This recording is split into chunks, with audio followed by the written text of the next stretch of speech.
তাদের কাছে ইনস্টল করিয়ে দেওয়া এবং তাদের কাছে প্রচারণার কাজটি করে থাকেন।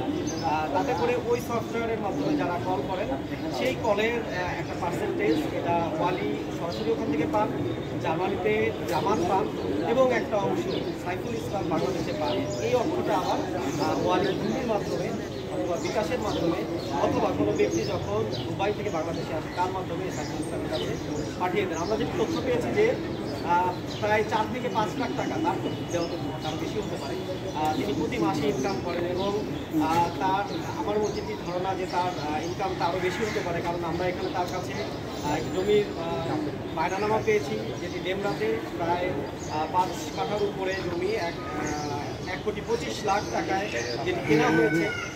তো তার থেকে ধারণা করা যায় যে তিনি আসলে এখান থেকে অনেক বেশি অর্থ উপার্জন করে তার থেকে অনেক বেশি।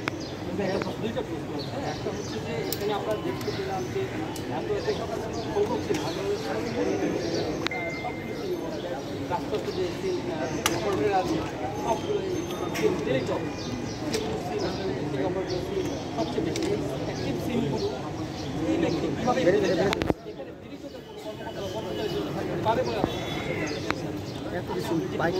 বিভিন্ন নিয়ন্ত্রক সংস্থার যে কার্যক্রম সেটি যখন জোরদার করা হয় তখন এই সিমগুলি কিন্তু বন্ধ করে দেওয়া হয়।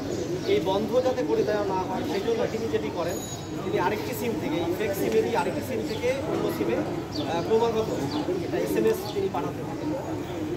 অল্প কয়েকদিন পর 6 দিন 7 দিন পর একটা SMS পাঠিয়ে অন্য সিমটি অ্যাক্টিভ রাখার চেষ্টা করেন।